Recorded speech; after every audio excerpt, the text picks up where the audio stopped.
Questions without notice. The member for Dobell. My question is to the Prime Minister. The Aged Care Minister has said about the closure of an aged care home in my electorate, decisions of this nature are a matter for the organisation's management, and refused my community's request for assistance. How can that be the government's position when it gave more than $500,000 to an aged care home in the member for Nichols electorate, a home which is now closed? The Minister for Health. Thank you very much, Mr Speaker. And one of the things that we have done is establish a business improvement fund for aged care facilities in rural and regional areas. That was something that was announced in January, and in particular, we have established that program precisely to address the issue of aged care facilities in rural and regional areas that are facing pressures. And so that is what we have done. That fund is there. That is available to people from all electorates. The Minister for Health will resume his seat. The member for Sydney will cease interjecting. The Minister for Health will resume his seat.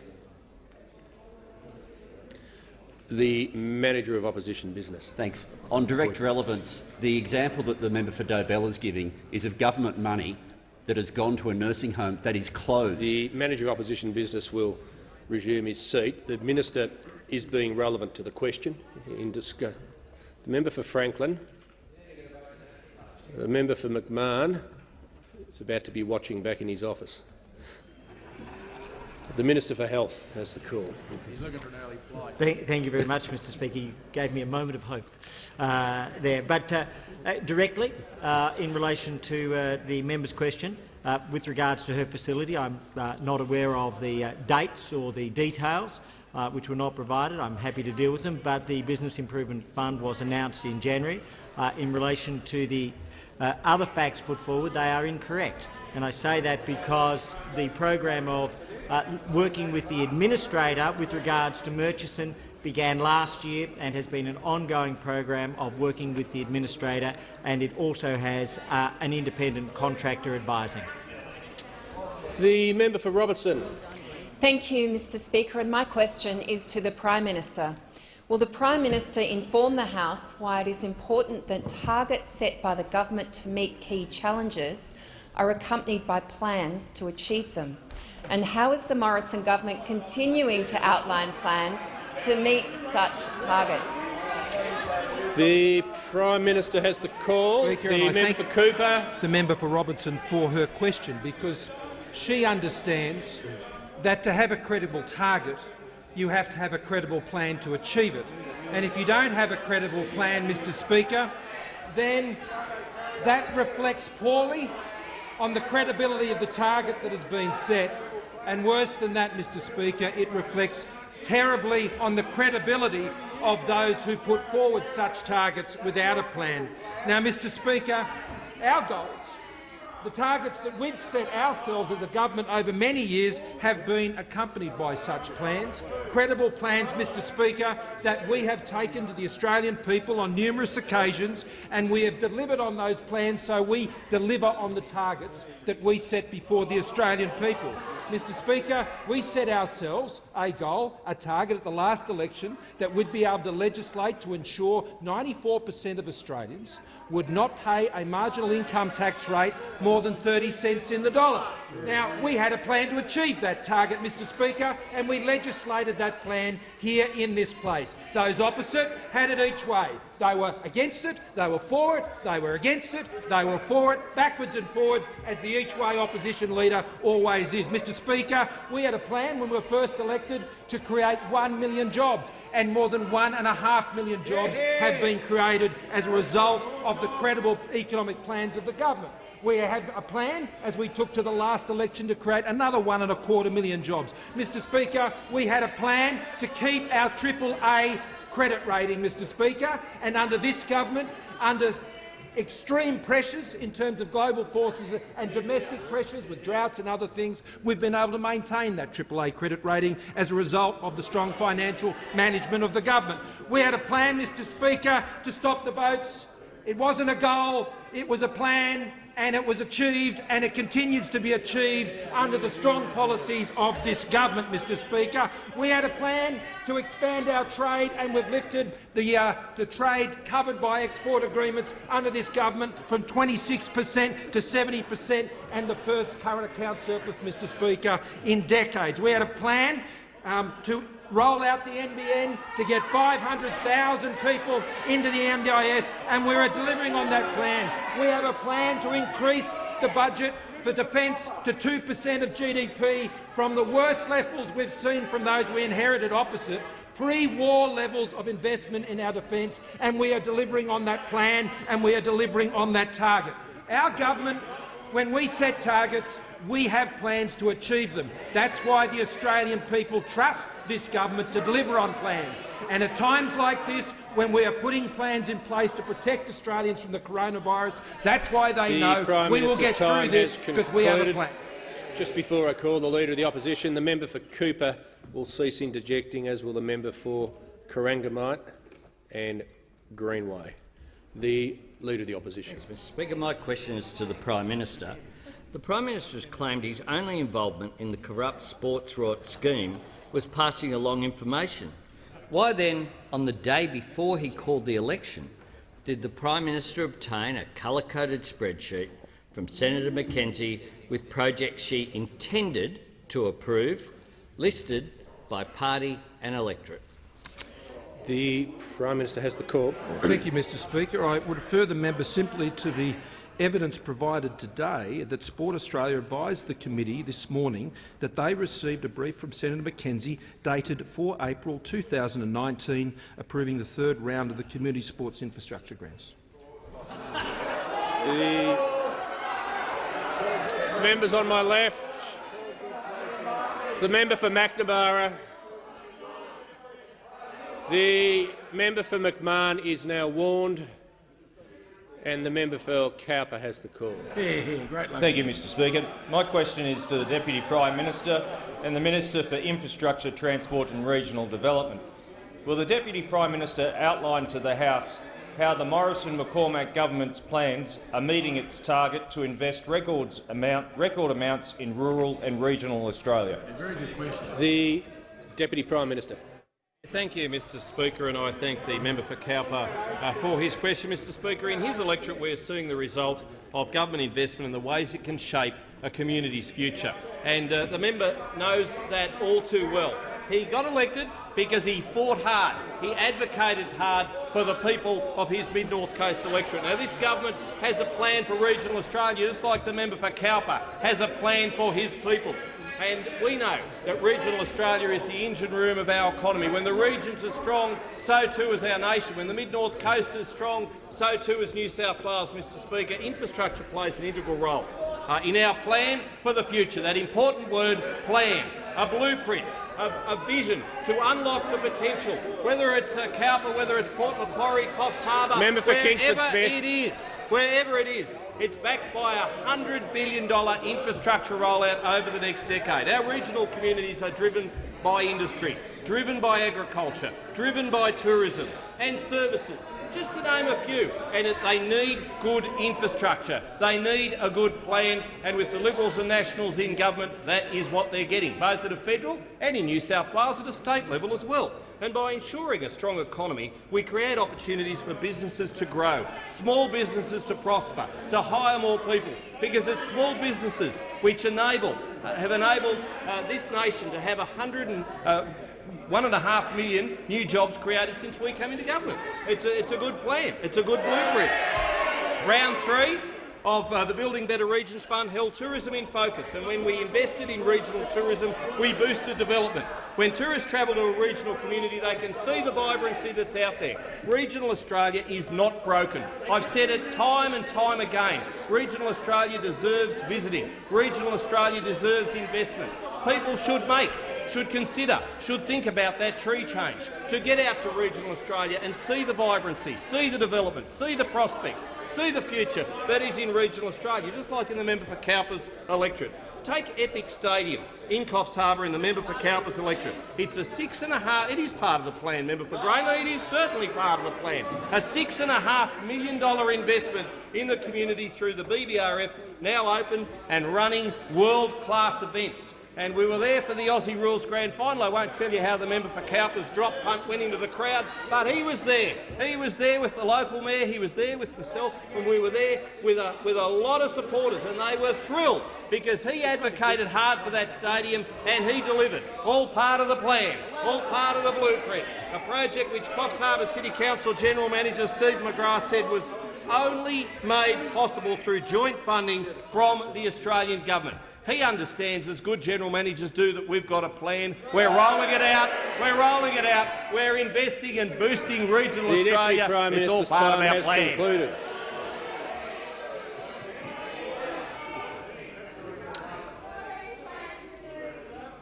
The Leader of the Opposition. Thank you, Mr Speaker. My question is again to the Prime Minister. Can the Prime Minister confirm that 73% of the projects approved by Senator McKenzie in the spreadsheet she provided to him were not recommended by Sport Australia, and that he obtained the spreadsheet from Senator McKenzie the day before he called the election? The members on my left.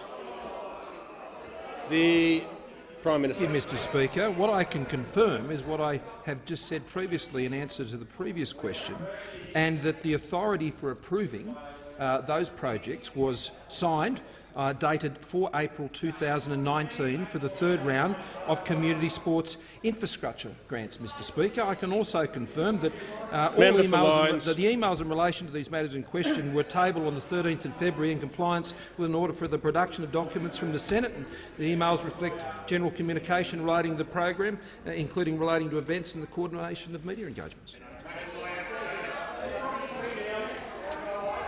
Just before I call the member for Clark, I'd just like to inform the House that we have present in the gallery this afternoon former Premier of New South Wales, Mr Mike Baird. Good to see you. And I call the member for Clark. Speaker, my question is to the Deputy Prime Minister.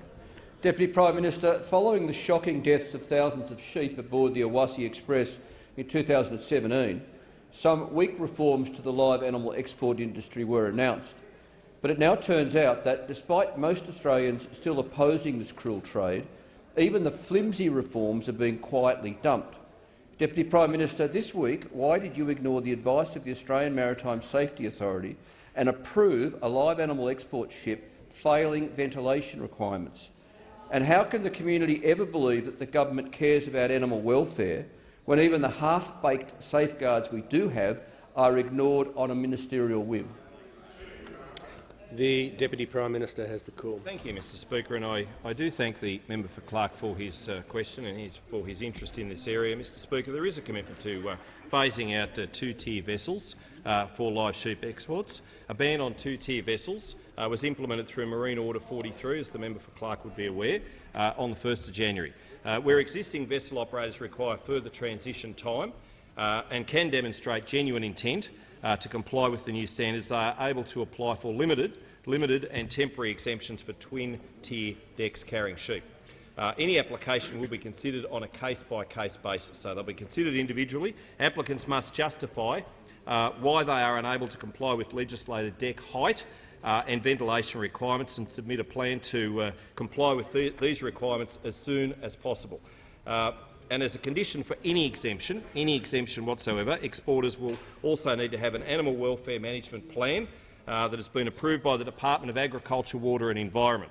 My department has been working very, very closely with the Livestock Transport and Trading Company, the exemption applicant, since the 18th of December last year to agree to a plan to enable them to meet the requirements under Marine Order 43 with clear milestones to ensure that they are meeting their commitments. And my department consulted with AMSA, the Australian Maritime Safety Authority, as the administrator of marine orders, including number 43.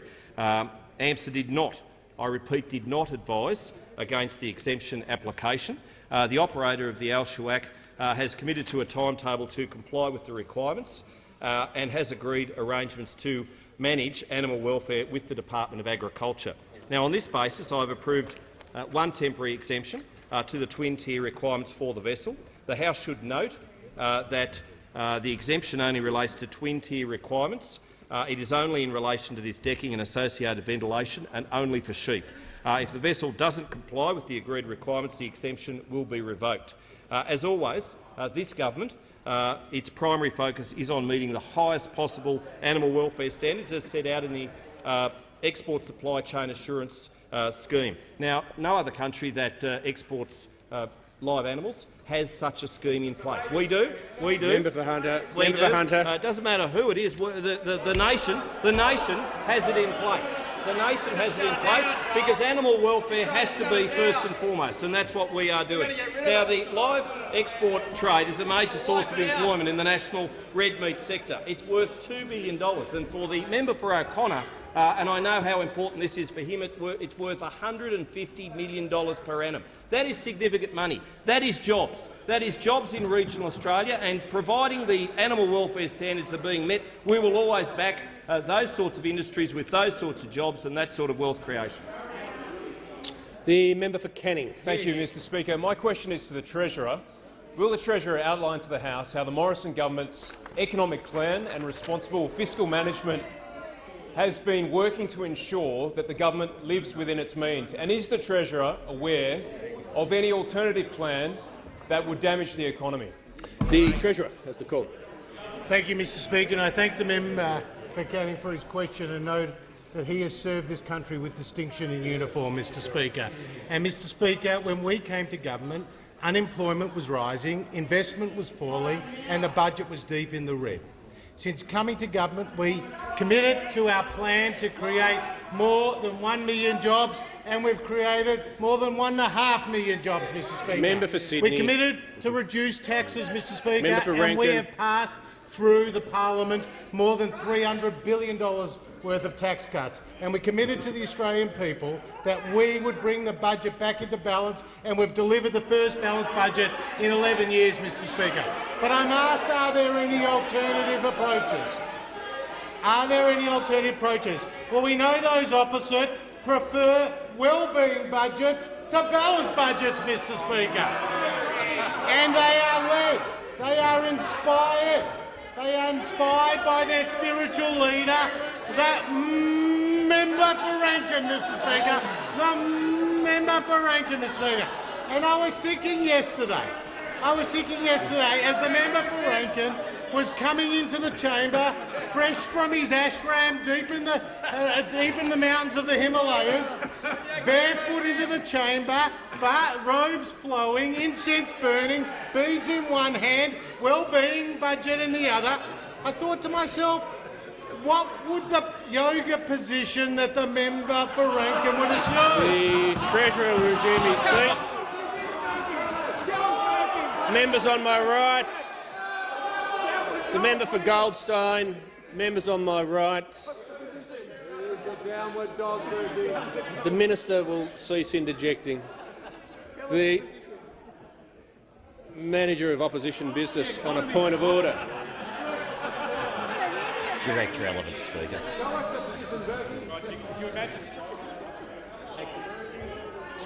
I'm just going to point out to the Treasurer just before he... Member for Chifley, just...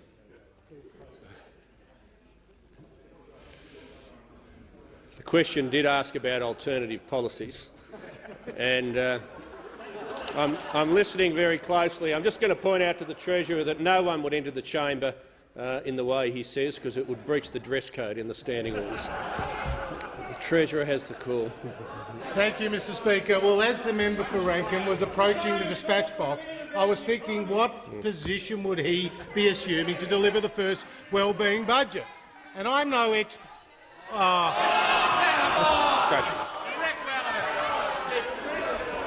The Leader of the Opposition, the Minister for Agriculture, the member for Rankin, the Leader of the Opposition. Yes, Mr Speaker, I'm defying your ruling.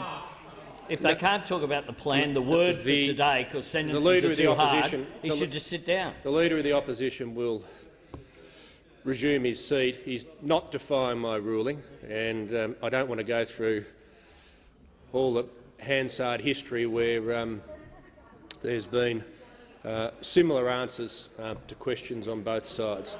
The Treasurer has the call. So I thought to myself, what position would he be assuming at the dispatch box?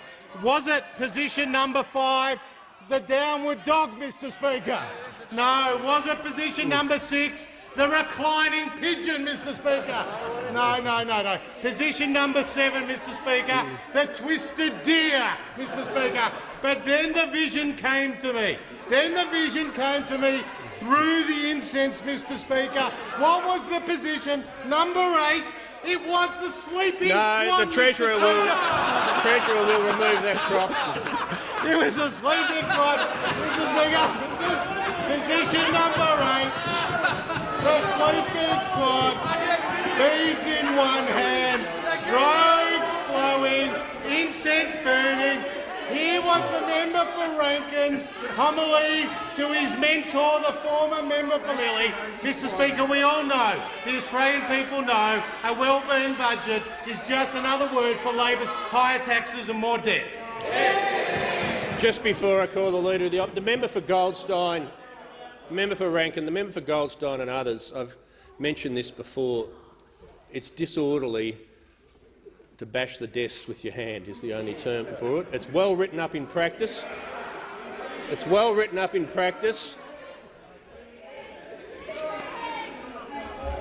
And you'll cease doing it.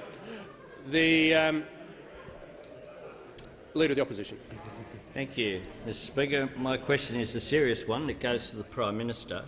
Sport Australia has given evidence to the Senate that it received the backdated brief from the government approving sports rorts projects for funding at 8:46 a.m. on the day the election was called. Given the House was dissolved at 8:30 a.m. that day, why did the Prime Minister breach caretaker conventions by spending tens of millions of dollars on sports rorts on the day he called the election? Members on my left, the member for Greenway is warned.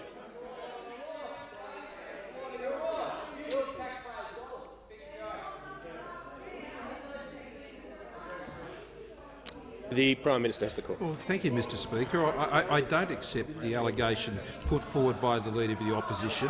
Mr Speaker, what I can advise Prime Minister the House... can just pause for a second. He doesn't need to resume his seat. Members on my left will cease interjecting. I'll start ejecting members. I cannot hear the Prime Minister's answer.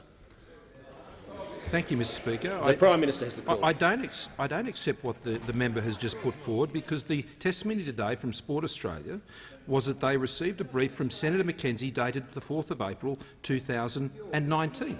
It was authorised by the Minister on the 4th of April 2019, approving the third round of the community sports infrastructure grants, Mr Speaker. That's when the approval was given.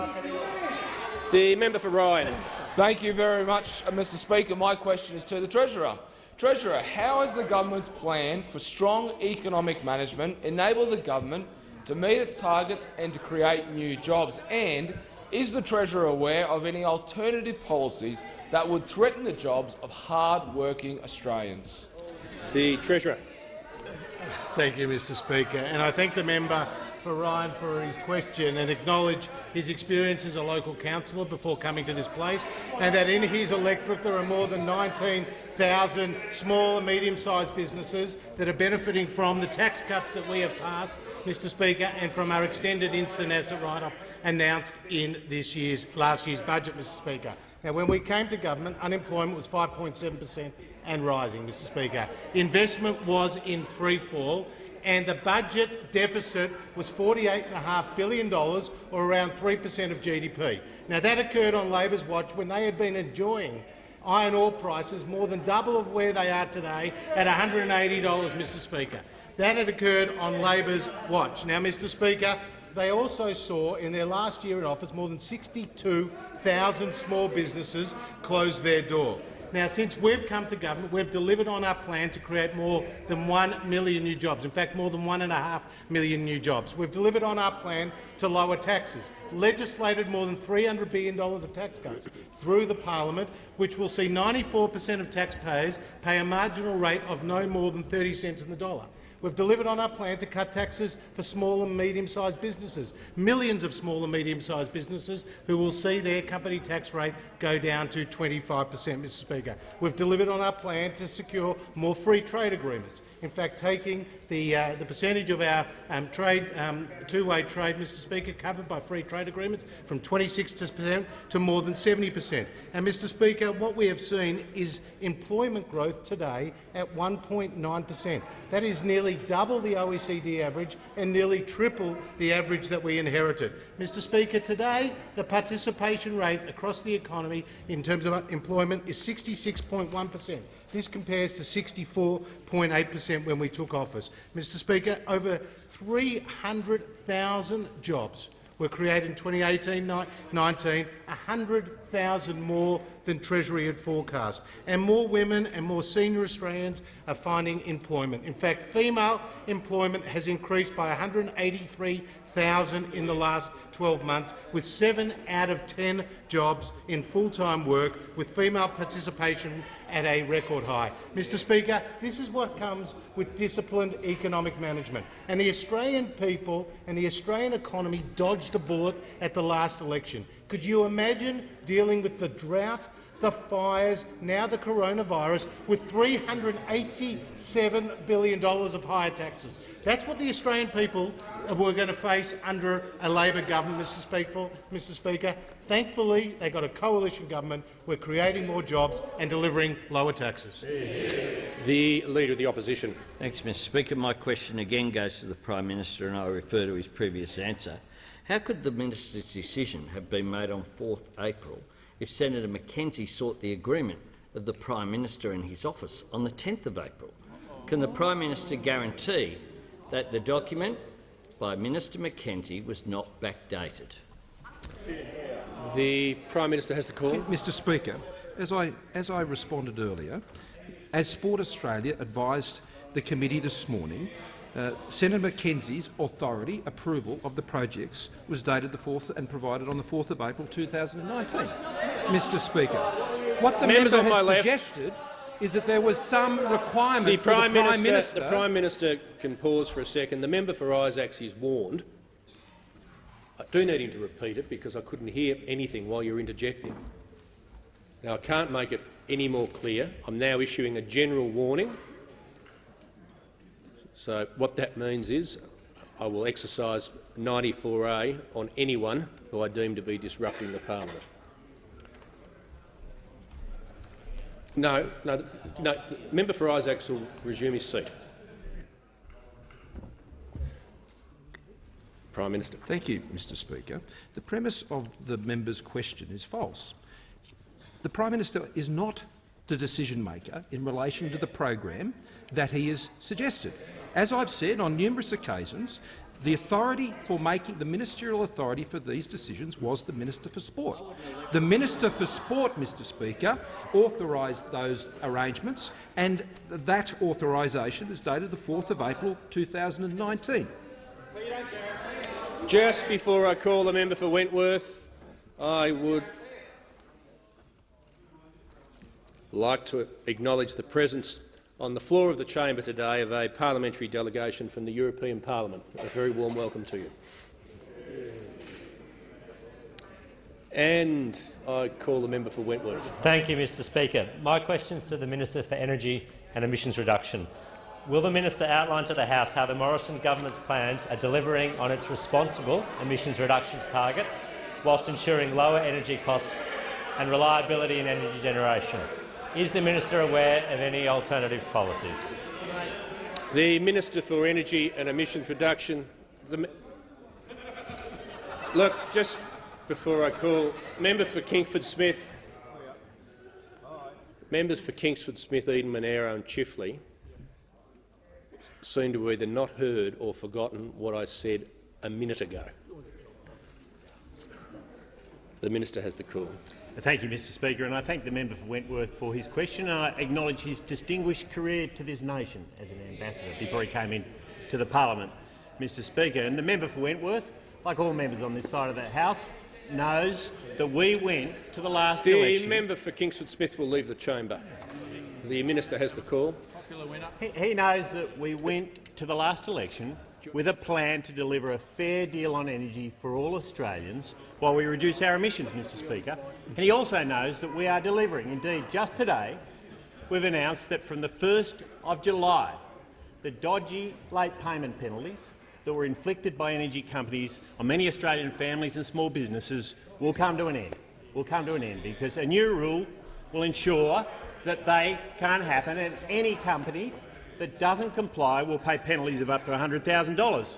Now, Mr Speaker, this builds on strong action we've already taken, establishing price caps, establishing reference prices to make it easier to get the best possible deal, getting more supply of electricity and gas into the marketplace, and we're doing all of this, Mr Speaker, while we ensure that the grid is reliable with projects like Snowy 2.0 and Mariners Link, and emissions are coming down. Just in the last year, Mr Speaker, we've seen domestic emissions in Australia down by 2.3% and indeed over 3% in the electricity market, Mr Speaker. Now, I was asked if there were risks with alternative approaches. There must be. And there are, Mr Speaker. There are risks with having a target without a plan. Now, Mr Speaker, on Sunday, on Insiders, the opposition leader was asked about his target, to which he replied, if you have a considered plan, over the long term, you do it in a way which is measured, which is organised and which transitions you through. Fine sentiments indeed. But then when asked by Spears, does it also mean we're going to have to do less livestock farming, we're going to have to eat less meat and consume less dairy? The opposition leader responded, oh, look, David, these things will be worked out on the way through. On the way through, Mr Speaker. They are making it up as they go along. They change their position depending on which town they're in and the day of the week and who they're speaking to, Mr Speaker. They can't agree on anything except a carbon tax. This is not considered from the opposition, not measured, not disciplined and not organised. It is not a plan. The opposition is telling Australians that their future is going to be worked out on the way through. The Leader of the Opposition. Thank you, Mr Speaker. My question is to the Prime Minister, who just told Parliament that Senator McKenzie provided the advice on 4 April. Doesn't this directly contradict the Sport Australia evidence today in the Senate that this advice was provided at 8:46 a.m. on the day the Parliament called the election? Will the Prime Minister correct the mislead of this Parliament? The Prime Minister has Mr Speaker, I don't accept the Leader of the Opposition's mischaracterisation of this at all. I hope the Leader of the Opposition was more truthful when he appeared as a witness at the criminal conspiracy trial, Mr Speaker. Prime Minister will resume his seat. The member for Rankin. The member for Rankin.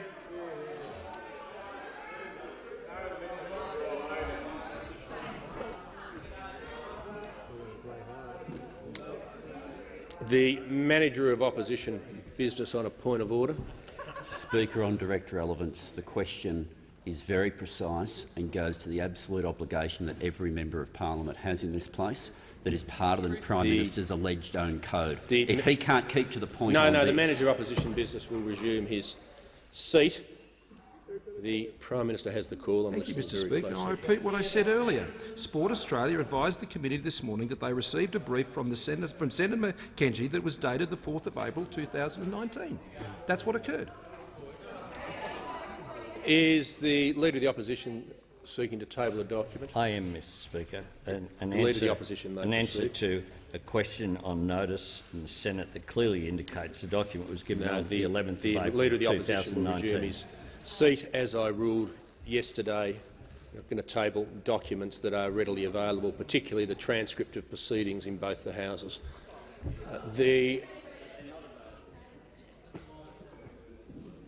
Well, they must be available if you've got a copy. The member for Barrera. Thank you, Mr Speaker. My question is to the Minister for Health. Will the Minister update the House on the plans the Morrison government is putting in place to protect Australians from the outbreak of coronavirus? The Minister for Health. Thank you very much, Mr Speaker, and I want to thank the member for Barara, who has come to this place and been a great advocate for public health and in particular for mental health and suicide prevention, along with the member for Eden Monero and many, many others. In terms of the situation with regards to coronavirus, we now know that the latest figures show that over 81,300 people have been diagnosed with having coronavirus, and 2,770 have sadly lost their lives. In particular, though, what has characterised global developments in the recent week has been the spread across countries outside of China. In the last 24 hours, I'm advised that Algeria, Brazil, Greece and Pakistan have confirmed their first cases. What is interesting about that, sadly, is that we have Africa, South America, West Asia and Europe, all with new countries with their first case. What this says is that the arc of the virus continues to expand, that we are seeing more countries and more diagnoses, particularly outside of China. And against that background, the very clear message for Australians is that we are not immune, but we are well prepared. It remains the case that there are only 15 cases that have been diagnosed within the general public in Australia. All have cleared the virus, as the Prime Minister has confirmed this week, and I thank state and territory health authorities. Within the Northern Territory, it remains that there are 8 cases which have come from passengers from the Diamond Princess, and all are in containment and are with mild to moderate conditions. A number of additional cases have been tested and found to be negative, and there are 2 currently being tested on the latest advice actually provided to me during question time by Professor Len Nataris, the head of the National Trauma Centre. Against that background, though, the very clear message to Australians is, at this point in time, there is clear containment, but with a world where we are seeing increasing numbers, we have to be ever vigilant, which is precisely why we have developed, in conjunction with the states and the territories and Commonwealth agencies, the National Pandemic Plan. This pandemic plan— The Minister for Health has the call. This pandemic plan is aimed at protecting Australians against what could be a global threat. We don't varnish it, we set it out, but we say to the Australian people, we are well prepared, we are as well prepared as anybody in the world, and we will get through this. The Leader of the Opposition. Thank you, Mr Speaker. My question is again to the Prime Minister. And I say, given the Audit Office and Sports Australia have both confirmed that the sports rorts projects were approved on the 11th of April, the day the election was called, why was the brief approving the projects backdated by the government by a week to 4th of April? Didn't the government know the decision was dodgy and it was trying to cover its tracks? The Prime Minister has the call. Thank you, Mr Speaker. The Leader of the Opposition is being untruthful. He's been completely untruthful. The brief from Senator McKenzie that actually gives the authority for the approval of these projects, Sport Australia confirmed, was dated the 4th of April 2019. That's when the authority Prime Minister created, will Mr. just pause Speaker. for a second. He's concluded his answer. The member for Moncrieff.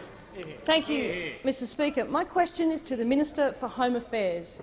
Will the minister outline to the House how the government has achieved its target of stopping the boats through its plan to strengthen border protection, and how is the Morrison government's plan continuing to work to achieve this target?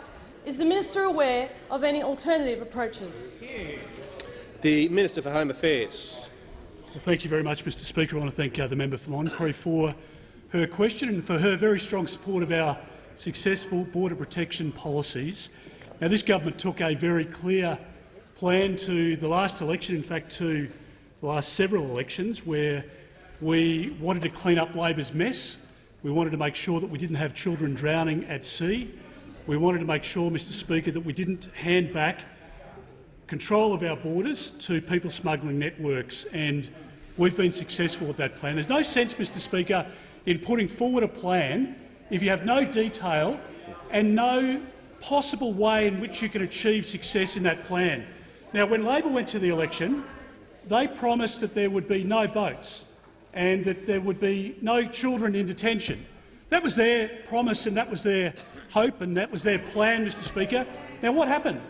Their plan resulted in 50,000 people arriving on 800 boats, Mr Speaker, but it got much worse than that. Mr Speaker. There were 1,200 people at least who drowned at sea. That is their record, Mr Speaker. So when they talk about having a plan, the Labor Party will always have these airy-fairy ideals. They'll always pretend to the Australian public that somehow they've got the detail worked out. Well, their detail, Mr Speaker, of their plan resulted in 8,000 children going into detention. That is the legacy of the Labor Party. Now, have they learned anything at all? No, they have not. Today, they still hold the same plan for failure that they've taken to the last several elections. If there was an election tomorrow, their plan would be no boats, no kids in detention, nobody drowning at sea. If they were elected, Mr Speaker, I promise you there would be people on boats within weeks. That's the reality, Mr Speaker, and the Australian public should be very, very wary of it. Now, they're promising plans in other areas, Mr Speaker, of public policy. This one off in 2050. Anybody who believes this Leader of the Opposition only needs to look at his track record. He has had so many different positions when it comes to border protection. He's been in favour of strong border protection policies. He's been against those policies, Mr Speaker. He has an each-way bet on every single public policy position. And the problem is that the Australian public suffer, both financially and in terms of our international reputation, Mr Speaker. We've now got 702 people off Manus and Nauru to the United States. The Labor Party did not have a plan to get one person off Manus or Nauru. Mr Speaker, we'll continue. What is this, Mr Speaker? No, is this a point of order? No, the Leader of the Opposition resumed his seat. The Minister has the floor. Thank you, Mr Speaker. And the reality is that they had no plan to get even a single person off Manus or Nauru. The Minister will resume his seat, and I just say to those, like the member for Isaacs yelling out time, I'm well aware of the time, and the reason I gave the Minister another 7 seconds was because he was interrupted in breach of the standing orders. So I want to make it clear I did it quite deliberately. And I'll do it again if it happens again. Okay? Although I suspect the way we're going, you won't be here to see it. The Leader of the Opposition has the call. My question is again to the Prime Minister, who has claimed in this parliament that the approval of the corrupt sports rort scheme was made on the 4th of April. How is that consistent with the fact that the audit officers found that Senator McKenzie wrote to the Prime Minister advising him of projects she intended to approve on the 10th of April, prior to her providing the documentation on the 11th of April? If you weren't in charge, why was the Minister asking for your permission? The Prime Minister has the call. Thank you again, Mr Speaker. The member is unaware, I think, of the way this program operated. Mr Speaker. Members on my left.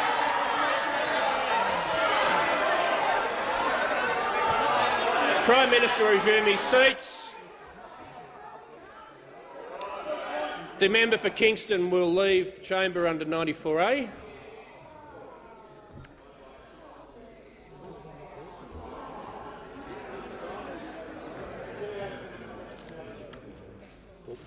The Prime Minister has the call. As I have advised the House on numerous occasions, the decision-maker in this process was the Minister for Sport, not the Prime Minister. There was no authorisation provided by me as Prime Minister on the projects. Those authorisations were provided on the 4th of April according to the approval of the brief by Senator McKenzie on that date as advised by Sport Australia. The member for Braddon. Thank you, Mr Speaker. My question is to the Minister for Defence Industry. Will the Minister outline to the House how the Morrison government is delivering on its plan to achieve a target of investing a record $200 billion in our defence capability to achieve 2% GDP spending? And how is this record investment creating jobs for Australians? The Minister for Defence Industry.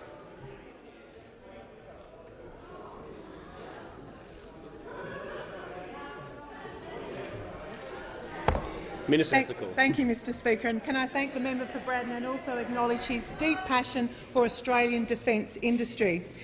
Mr Speaker, because of the Morrison government's strong budget management, we are able to invest a record $200 billion in our defence capability and achieve 2% of GDP in defence spending in the next financial year. Mr Speaker, this record investment is creating many jobs in Australia. Mr Speaker, yesterday Senator Molan and I had the great pleasure of visiting Lintec, an Australian small business employing 50 Australians just down the road in Queanbeyan. And it was a great pleasure to meet the Lintec team and to announce their new manufacturing capability in the global F-35 program. Mr Speaker, this new manufacturing capability will double Lintec's F-35 circuit board production capacity, and what this means for Lintec is that it's now in a much stronger position to increase their work on the F-35 program. Mr Speaker, Lintec is just one of those many small companies, because of our investment, are able to export their products overseas.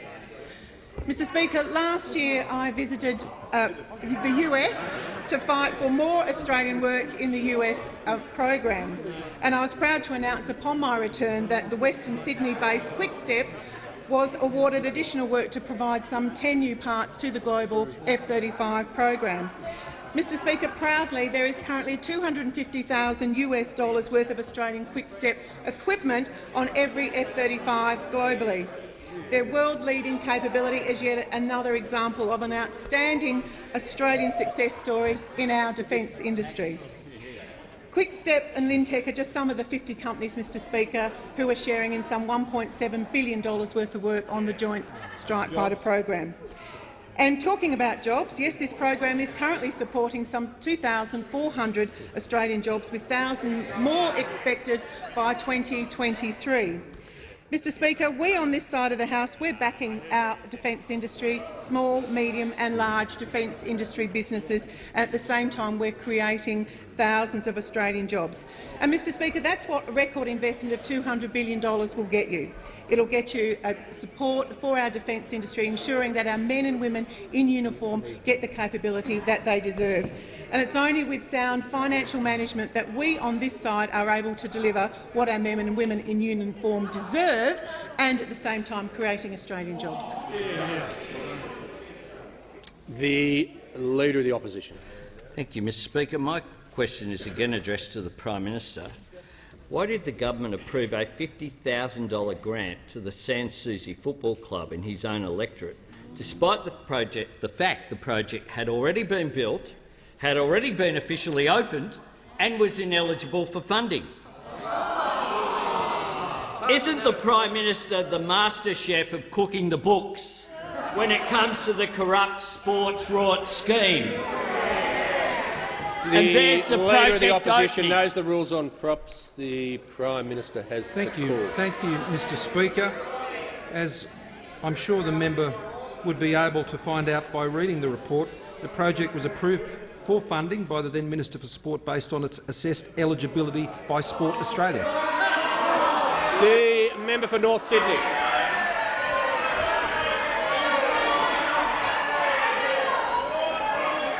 Members on my left. The member for Lingiari, the member for Chifley, the member for North Sydney.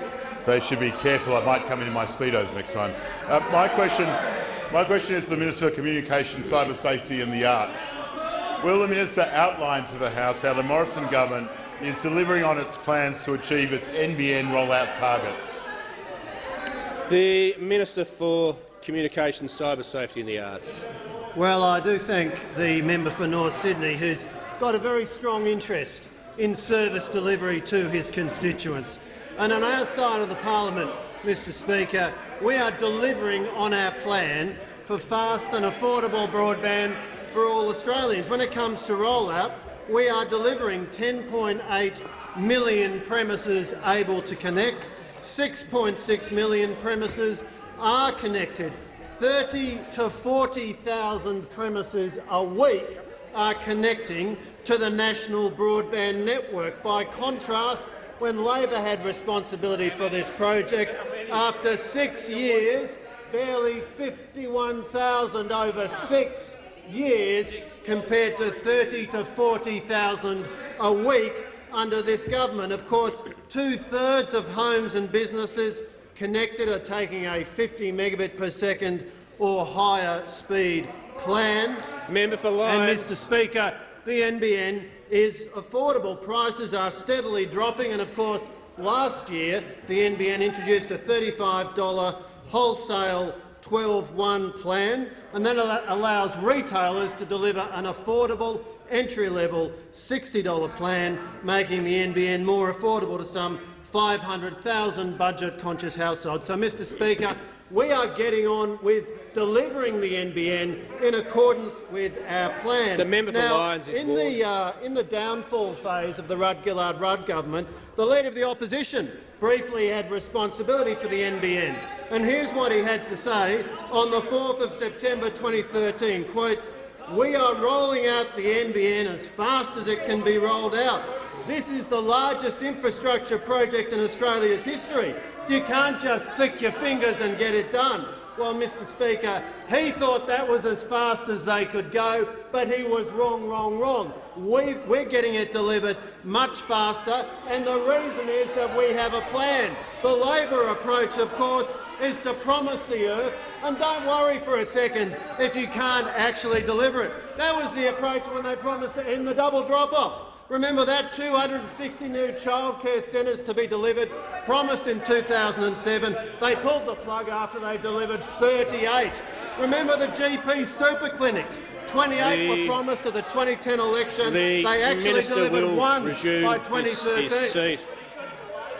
The Manager of Opposition. Manager of Opposition Business on a point of order. Yes, Speaker, the Minister was asked a question about his portfolio. He's now talking about any portfolio but. Yes, I think he's trying to compare and contrast, but he is stretching the point a bit, I think. The Minister has the call. Well, Mr Speaker, I'm very happy to talk about the NBN and Labor's approach, which was to dream up the policy in a few weeks with the details on the back of a beer coaster, to appoint a board with virtually no experience of rolling out a telecommunications network, and to make your rollout decisions on where the best photo opportunity was, not what customers needed. By contrast, we're getting the NBN delivered compared to the job done by this hopeless rabble opposite. The Leader of the Opposition. Thank you, Mr Speaker. I seek leave to move the following motion. That the House 1 notes Sport Australia has told the Parliament today that it provided a brief to Senator McKenzie on 3rd of April 2019 recommending 245 sports projects be approved. B. Senator McKenzie wrote to the Prime Minister on the 10th of April, the day before he called the election, attaching a spreadsheet with projects she intended to approve by electorate, including party details. C. On 11 April, the day the Prime Minister called the election, Senator McKenzie provided a brief to Sport Australia dated 4 April approving 228 projects for funding. D. 73% of these projects approved by Senator McKenzie were not recommended by Sport Australia. E. Sport Australia received the approved sports rorts list from Senator McKenzie after the election had been called and after caretaker conventions had commenced. F. The government approved a $50,000 grant to the Sans Souci Football Club in the Prime Minister's own electorate, despite the fact the project had already been built, had already been officially opened and was therefore ineligible for funding. And G. The Prime Minister is the master chef of cooking the books. And 2, declares the Prime Minister has repeatedly misled the Parliament and he should have the integrity to correct the record as required by House practice, and 3, calls on the Prime Minister to provide a full and frank account as to why he has used taxpayer money to advance his government's partisan political interests. Is leave granted? The Leader of the House? Leave is not granted. The Leader of the Opposition? Leader of the Opposition. I move that so much of the standing orders be suspended as would prevent the Leader of the Opposition from moving the following motion immediately. That the House, 1, notes A, Sport Australia has told the Parliament today that it provided a brief to Senator McKenzie on 3 April 2019 recommending 245 sports projects be approved. B, Senator McKenzie wrote to the Prime Minister on 10 April, the day before he called the election, attaching a spreadsheet with projects she intended to approve by electorate, including party details. C, on 11 April, the day the Prime Minister called the election, Senator McKenzie provided a brief to Sport Australia, dated 4 April, approving 228 projects for funding. D, 73% of these projects approved by Senator McKenzie were not recommended by Sport Australia.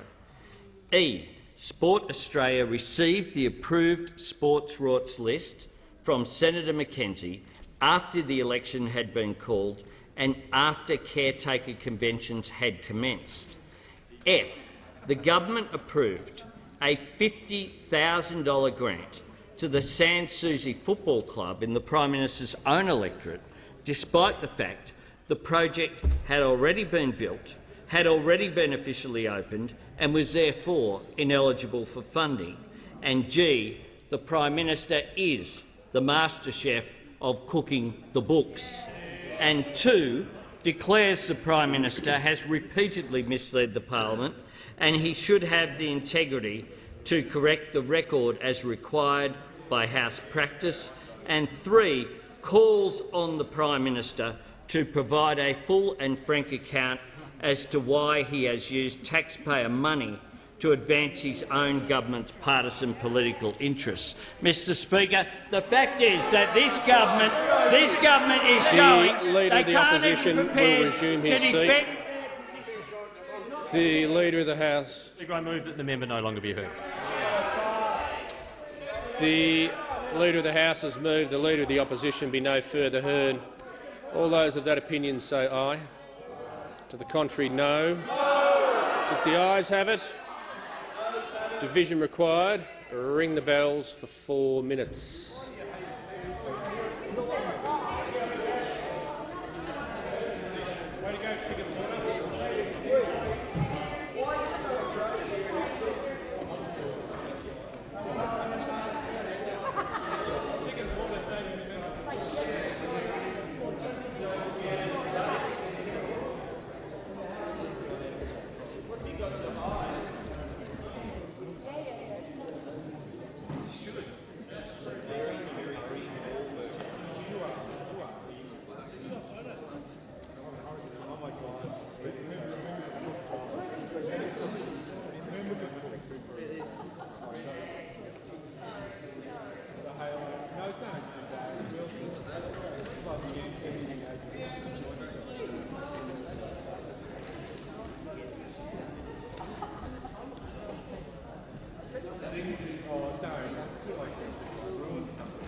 An ambulance approaches. What do you do? Drag them?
Lock the doors. The question is the Leader of the Opposition be no further heard. The ayes will pass to the right of the chair. The noes to the left. I appoint the honourable members for Lawler and Werriwa. Sorry, the honourable members for Gray and Nichols tell us for the ayes, and the honourable members for Lawler and Werriwa tell us for the noes.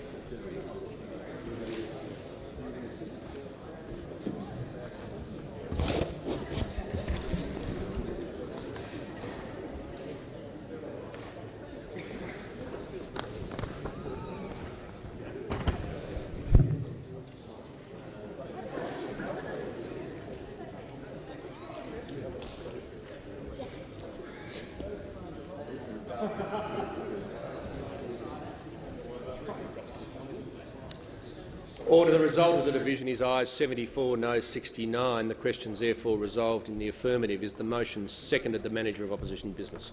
Seconded. All roads lead to the Prime Minister's office. He was in this up Manager to of his Opposition neck. Business will resume his seat. The Leader of the House. Mr. Speaker, I move that the member no longer be heard. The Leader of the House has moved the Manager of Opposition Business be no further heard. All those of that opinion say aye. To the contrary, no. If the ayes have it, division required. Ring the bells for 1 minute. And I appoint the same tellers as the previous division. And as this is a successive division, members must remain in their seats unless they're leaving the chamber, in which case they must report to the tellers.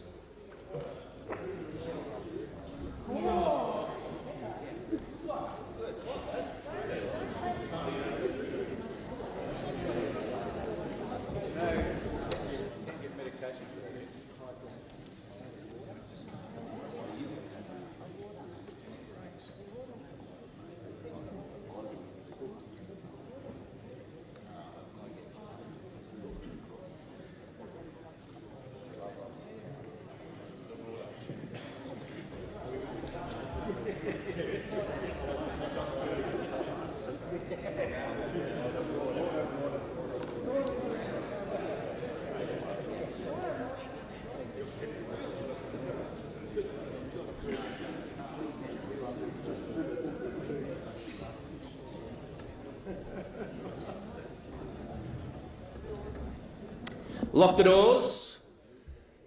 I appoint the same tellers as the previous division. Members must remain in their seats unless they're changing their vote or did not vote in the previous division, in which case they must report to the tellers.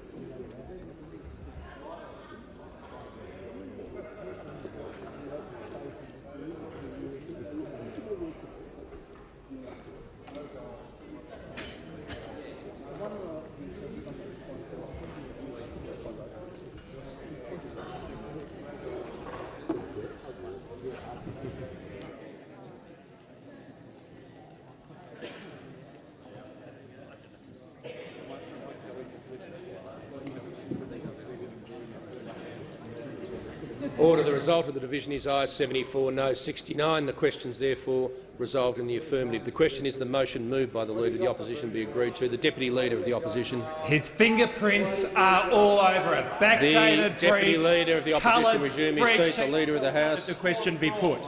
Leader of the House has moved that the question be put. All those of that opinion say aye. The contrary, no. If the ayes have it, division required.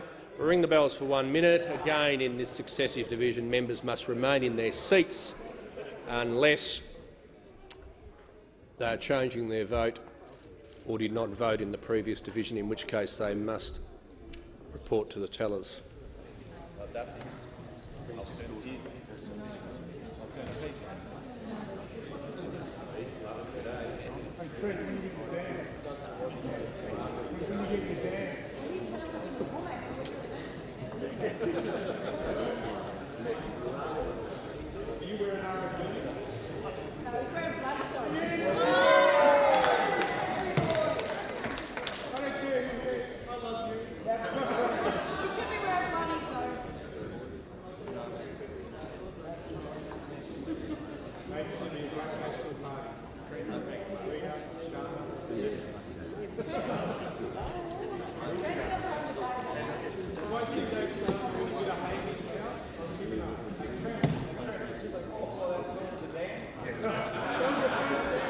Lock the doors. The question is that the question be put.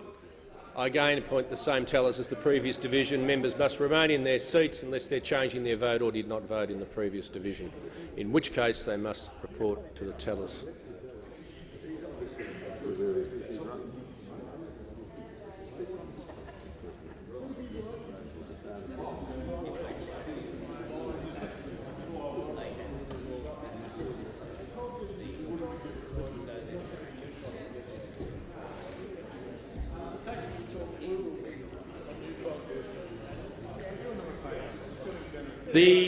The result of the division is ayes 74, no 69.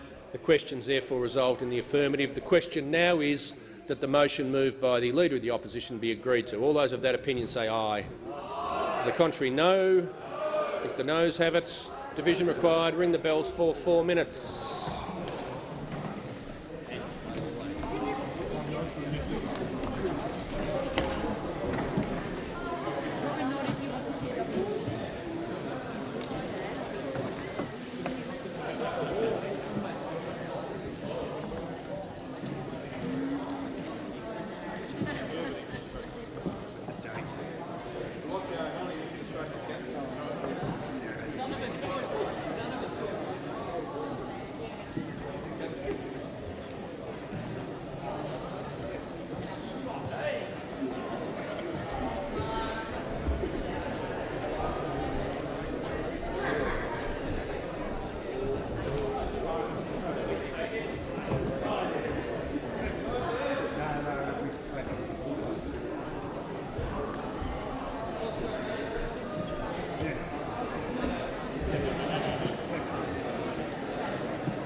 Lock the doors. The question is the motion moved by the Leader of the Opposition be agreed to. The ayes will pass to the right of the chair, the noes to the left. I appoint the honourable members for Lawler and Werriwa tellers for the ayes and the honourable members for Nichols and Gray tellers for the noes.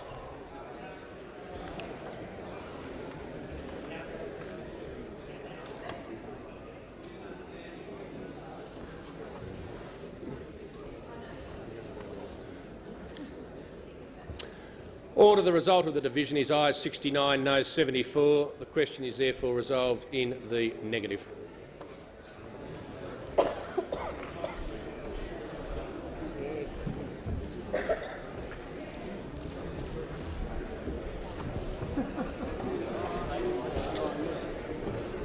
The Prime Minister. Thank you, Mr. Speaker. I ask that further questions be placed on the notice paper and advise